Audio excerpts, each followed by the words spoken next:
Guys, good evening everyone. आज हम class 10th का chapter number 4 carbon and its compound discuss करने जा रहे हैं, जिसका हम एक वन शॉट वीडियो बना रहे हैं। इसमें सबसे पहले क्या दिए हुए हैं इसके की पॉइंट्स। इसके की पॉइंट्स में क्या है? Carbon carbon is a tetravalent non metal, it forms covalent bond, it is बिकॉर। यानी कि जो कार्बन होता है वो क्या बनाता है? टेट्रावेलेंट नॉन मेटल है सबसे पहले, और ये कौन सा बॉन्ड बनाता है? Covalent bond. This is because first point, the atomic number of the carbon is 6 and it's electronic configuration is 2 4। क्योंकि जो एटॉमिक नंबर होता है कार्बन का वो कितना होता है? 6 होता है, और इसका जो इलेक्ट्रॉनिक कन्फिग्रेशन होता है वो 2,4 होता है। Second point, so to attain a noble gas configuration it requires 4 more electrons in its valence shell. यानी कि एक नोबल गैस कन्फिग्रेशन होते हुए भी इसके क्या कहते हैं? बैलेंस 4 मोर ज़्यादा, लास्ट सेल में 4 ज़्यादा इलेक्ट्रॉन्स होते हैं इसकी बैलेंस सेल में। ठीक है। थर्ड पॉइंट क्या है इसका?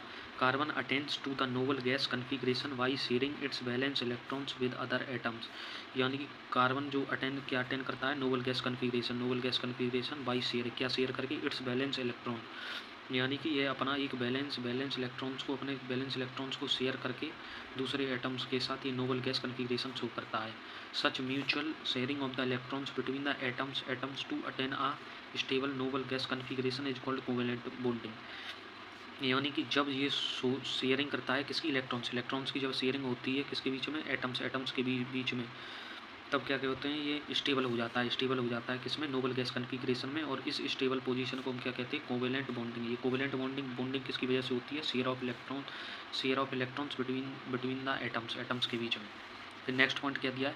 Carbon compounds are mostly covalent compounds found by the sharing of the outermost electrons. यानी कि कार्बन कंपाउंड्स ज़्यादातर किससे बनते हैं? कोवेलेंट कंपाउंड्स होते हैं, और किससे बनते हैं? शेयरिंग, इनके बीच में शेयरिंग होती है किसकी? इलेक्ट्रॉन्स की, इसकी आउटरमोस्ट सेल में। ठीक, अब इसकी हम प्रॉपर्टीज़ पढ़ेंगे। Properties of the carbon which enable it to form enormously large number of the compounds are catenation and the tetravalency.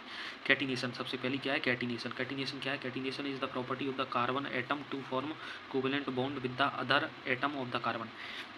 यानी कि कैटिनेशन वो प्रॉपर्टी होती है जिसमें क्या कहते हैं? कार्बन एटम्स क्या बनाते हैं? कोवेलेंट बॉन्ड बनाते हैं एक दूसरे एटम्स के साथ। किसके? कार्बन के एटम्स के साथ इसमें कोवेलेंट बॉन्ड बनाते हैं, उसे हम क्या बोलते हैं? कैटिनेशन। दूसरी क्या है? Tetravalency. Carbon requires 4 electron to form tetravalent. यानी कि 4 इलेक्ट्रॉन्स की जरूरत पड़ती है इसे किसे बनाने के लिए? टेट्रावेलेंट बनाने के लिए। This is because it has valency of 4, क्योंकि इसकी वैलेंसी कितनी होती है? 4। As a result carbon atom is capable of the bonding with the atoms of the oxygen, hydrogen, nitrogen, sulphur, chlorine and the other elements. यानी कि कभी कभार carbon capable किसके साथ बॉन्डिंग करने के लिए कैपेबल रहता है? ऑक्सीजन के साथ, हाइड्रोजन के साथ, नाइट्रोजन के साथ, सल्फर, क्लोरीन और दूसरे एलिमेंट्स के साथ साथ। The smaller size of the carbon atoms enable nuclear to hold the shared pair of the electrons strongly, thus carbon compounds are very stable in general. ज़्यादातर क्या कहते हैं? कार्बन कंपाउंड्स स्टेबल होते हैं इन जनरल पर, लेकिन कभी कभार ये शेयरिंग कर लेते हैं, शेयर पेयर ऑफ इलेक्ट्रॉन्स बना लेते हैं, जिसकी वजह से इनके बीच में कोवेलेंट बॉन्डिंग हो जाती है। अब डिफरेंस बिटवीन पढ़ेंगे हम कोवेलेंट और द आयोनिक बॉन्ड में। कोवेलेंट कंपाउंड कौन से होते हैं? These are readily soluble in the organic compound solvent. यानी कि कोवेलेंट्स कंपाउंड्स वो कंपाउंड्स होते हैं जो कि आसानी से ऑर्गेनिक सॉल्वेंट में सॉल्यूबल होते हैं, आसानी से घुल जाते हैं। और आयोनिक कंपाउंड्स कौन से कंपाउंड्स होते हैं? These are not soluble in the organic solvent. यानी कि आयोनिक कंपाउंड्स होते हैं वो आसानी से ऑर्गेनिक सॉल्वेंट में सॉल्युबल नहीं होते हैं। Second point, they do not ionise, उनको आयोनाइज नहीं की सकता। लेकिन जो आयोनिक होते हैं वो ऑर्गेनिक मीडियम में होते हैं, इसकी वजह से वो आयोनाइज हो जाते हैं। तीसरा, they are the bad conductor of the heat and electricity. यानी कि कोवेलेंट कंपाउंड्स होते हैं वो किसके बेड कंडक्टर होते हैं? हीट और इलेक्ट्रिसिटी के। लेकिन जो आयोनिक कंपाउंड्स होते हैं वो क्या होते हैं? गुड कंडक्टर होते हैं हीट और इलेक्ट्रिसिटी के। ऐसे ही फोर्थ पॉइंट है, they have weak force of attraction between the molecules. यानी कि उनके मॉलिक्यूल्स के बीच में कैसा फोर्स ऑफ अट्रैक्शन होता है? वीक होता है। लेकिन जो आयोनिक कंपाउंड्स होते हैं उनके मॉलिक्यूल्स के बीच में कैसा फोर्स ऑफ अट्रैक्शन होता है? वो होता है इनके बीच में स्ट्रॉन्ग अट्रैक्शन होता है, स्ट्रॉन्ग अट्रैक्शन। पढ़ेंगे इसके आगे क्लासिफिकेशन ऑफ द हाइड्रोकार्बन का क्लासिफिकेशन कैसे कैसे किया गया है। हाइड्रोकार्बन को 2 पार्ट्स में डिवाइड किया गया है। पहला है एलिफेटिक और द ओपन चेन कंपाउंड्स, और दूसरा है साइक्लिक और द क्लोज्ड चेन कंपाउंड्स। और जो एलिफेटिक हैं उनको आगे फर्दर डिवाइड किया है 2 पार्ट्स में। सैचुरेटेड फर्स्ट पार्ट है, दूसरा है अनसैचुरेटेड। ऐसे ही साइक्लिक और द क्लोज्ड चेन कंपाउंड्स को भी 2 पार्ट्स में डिवाइड किया गया है। इसमें है एलिसाइलिक और दूसरा है एरोमेटिक। फिर उसके बाद है जो सैचुरेटेड है उसको आगे फर्दर डिवाइड किया है अल्केन्स में, अल्केन्स जिसका फॉर्मूला होता है CnH2n+2 इन्हें पैराफिन्स भी कहते हैं, पैराफिन्स। और ऐसे ही अनसैचुरेटेड, अनसैचुरेटेड को 2 पार्ट्स में डिवाइड किया गया है। पहला है अल्कीन्स, अल्कीन्स अल्कीन्स को ओलिफिन्स बोलते हैं, ओलिफिन्स इसका जो फॉर्मूला होता है निकालने का वो होता है CnH2n। और दूसरा है अल्काइंस, अल्काइंस अल्काइंस अल्काइंस का भी जो फॉर्मूला होता है वो क्या होता है CnH2n-2।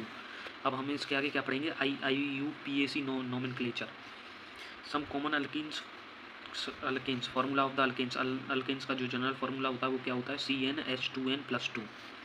नंबर ऑफ कार्बन्स यानी कि मीथेन, मीथेन मीथेन सबसे पहले आता है मीथेन से, इसका मॉलिक्यूलर फार्मूला क्या है CH4, मॉलिक्यूलर मास कितना होता है 16 होता है। ऐसे ही दूसरा है हमारा कौन सा, ईथेन, ईथेन का मॉलिक्यूलर फार्मूला क्या होता है C2H6, इसका मॉलिक्यूलर मास कितना होता है 30।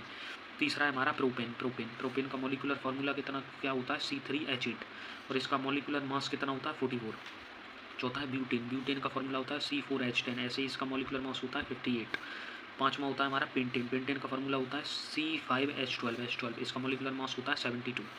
ऐसे ही छठवां है हेक्सेन, हेक्सेन का फॉर्मूला C6H14 और इसका मॉलिक्यूलर मास 86। ऐसे ही आगे है हेप्टेन, हेप्टेन का फॉर्मूला होता है C7H16, इसका मॉलिक्यूलर मास होता है 100। ऐसे ही आगे है ऑक्टेन, ऑक्टेन का जो मॉलिक्यूलर फॉर्मूला होता है वो होता है C8H18, इसका मॉलिक्यूलर मास कितना होता है 114। नोनेन का जो मॉलिक्यूलर फार्मूला क्या होता है C9H20, इसका जो मॉलिक्यूलर मास क्या होता है 128। ऐसे ही 10वां है डेकिन, डेकिन का फॉर्मूला होता है C10H22, इसका मॉलिक्यूलर मास होता है 142। अब उसके आगे हम क्या पढ़ेंगे, एल्काइल ग्रुप्स, एल्काइल ग्रुप्स कौन से होते हैं, एल्काइल ग्रुप्स इनका जनरल फार्मूला होता है CnH2n+1। इनमें क्या क्या क्या आते हैं, मीथेन हो गया हमारा, ईथेन हो गया और प्रोपेन हो गया, तीनों के तीनों आते हैं। और इनका जो एल्काइल ग्रुप होता है, मीथेन वाले को क्या बोलते हैं मिथाइल, मिथाइल एल्काइल ग्रुप होता है, तो ईथेन को इथाइल और प्रोपेन को प्रोपाइल। ऐसे ही होमोलोजस सीरीज ऑफ द अल्केन्स, इसका फॉर्मूला होता है CnH2n, इसमें number of carbons 2। Ethane, ethane में नंबर ऑफ कार्बन्स कितने होते हैं 2 कार्बन, कार्बन 2 होते हैं, इसका फॉर्मूला होता है C2H4। ऐसे ही प्रोपेन, प्रोपेन में नंबर ऑफ कार्बन कितने होते हैं 3, इसका मॉलिक्यूलर फार्मूला C3H6। ऐसे ही 4 नंबर ऑफ कार्बन 4 वाला कौन सा है ब्यूटीन, ब्यूटीन इसका फॉर्मूला मॉलिक्यूलर फार्मूला होता है C4H8। ऐसे ही आगे है 5 कार्बन एटम वाला, इसको क्या बोलते हैं पेंटीन, पेंटीन इसका मॉलिक्यूलर फार्मूला कितना होता है C5H10।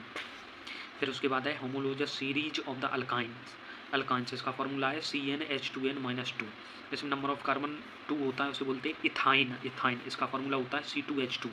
इसमें दूसरा है 3 नंबर ऑफ कार्बन जिसमें 3 होते हैं उसे क्या बोलते हैं प्रोपाइन, प्रोपाइन C3H4 इसका मॉलिक्यूलर फार्मूला होता है। नंबर ऑफ कार्बन एटम्स इसमें 4 वाले को क्या बोलते हैं ब्यूटाइन, ब्यूटान C4H6। ऐसे ही 5 वाले को क्या बोलते हैं पेंटाइन, पेंटाइन का फॉर्मूला क्या होता है C5H8। ये क्या है आगे हमारा common functional groups, common functional groups को कैसे हम देखेंगे, फंक्शनल ग्रुप्स C+C, इसे ये किसमें इसकी क्लास क्या है अल्कीन्स, अल्कीन्स होता है, इसका जनरल फार्मूला होता है HN2N यानी कि CnH2n। एग्जाम्पल में H2C+CH2। ऐसे ही आगे है C++C, इसको हम क्या बोलते हैं अल्काइन, अल्काइन इसका जनरल फार्मूला होता है CnH2n-2, इसका एग्जाम्पल हो गया HC++CH। ऐसे ही आगे हो गया एक्स की जगह हम क्या ले सकते हैं फ्लोरीन, क्लोरीन, ब्रोमीन या आयोडीन, आयोडीन इसकी क्लास क्या होती है हेलो एल्केन्स, इन्हें हम हेलो एल्केन्स बोलते हैं, इसका जनरल फार्मूला होता है R-XX, इसका एग्जाम्पल हो गया CH3Cl। ऐसे ही आगे होता है OH ग्रुप वाले, OH फंक्शनल ग्रुप वाले, इन्हें बोलते हैं एल्कोहल्स, एल्कोहल्स इनका जो जनरल फार्मूला होता है वो R-OH होता है, इसके एग्जाम्पल हो गया CH3OH, OH। ऐसे ही आगे हो गया C++OH, C++O और इधर सिंगल बॉन्ड के आगे H, इसको हम बोलते हैं एल्डिहाइड, एल्डिहाइड इसका जनरल फार्मूला होता है R सिंगल बॉन्ड C-H और ऊपर डबल बॉन्ड O, इसका फार्मूला हो गया CH3 single bond C-H double bond O। ऐसे ही आगे होता है कीटोन्स, कीटोन्स का फार्मूला होता है single bond C single bond double bond O ऊपर की तरफ, कीटोन्स इन्हें बोलते हैं कीटोन्स, इसका जनरल फार्मूला होता है R single bond C single bond R और C के ऊपर डबल बॉन्ड के साथ O लगा हुआ होता है, इसका फार्मूला होता है CH3 सिंगल बॉन्ड C-C2H5 और C के कार्बन के ऊपर कितने बॉन्ड होते हैं डबल बॉन्ड होता है O के साथ में। फिर उसके बाद है कार्बोजाइलिक, कार्बोजाइलिक क्या क्या होता है C के ऊपर डबल बॉन्ड O और आगे डैश सिंगल बॉन्ड लगा के OH, इसका फार्मूला हो गया R-C, C के ऊपर डबल बॉन्ड लगा के O सी के जस्ट आगे OH, CH3 COOH पढ़ेंगे जी कार्बोक्सिलिक एसिड को। फिर उसके बाद हमारा होता है लास्ट ईस्टर, सी के ऊपर डबल बॉन्ड लगा के O, आगे सिंगल बॉन्ड लगा के O, फिर उसके बाद सिंगल बॉन्ड। इसका फॉर्मूला होता है, जो जनरल फार्मूला होता है वो R डैश सी के ऊपर डबल बॉन्ड लगा के O, आगे डैश OR। इसका फार्मूला होता है CH3 COOCH3। ठीक है, अब हम आगे बढ़ते हैं।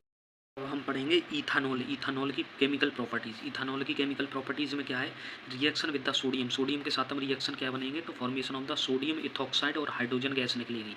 तो सबसे पहले 2CH3 CH2OH, यानी कि C कार्बन कितने, 2 कार्बन हैं, और हाइड्रोजन कितने हैं, इधर यहाँ पे 5 हैं। तो इसको क्या बोलते हैं, इसकी हम रिएक्शन किसके साथ कराएंगे, सोडियम के साथ कराएंगे। तो क्या मिलेगा हमें, सोडियम इथॉक्साइड, सोडियम इथॉक्साइड, और इसके साथ क्या निकलेगा, हाइड्रोजन गैस निकलेगी बाहर की तरफ। ठीक, अगर रिएक्शन विद एसिड, अगर हम एसिड के साथ रिएक्शन क्या बनाएंगे तो क्या होगा, formation of the ester. Ester को हम क्या बोलते हैं, ethyl ethanoate. A sweet smell, जो ईस्टर की जो स्मेल होती है वो कैसी होती है, स्वीट स्मेल होती है। This process is called ईस्टरीफिकेशन।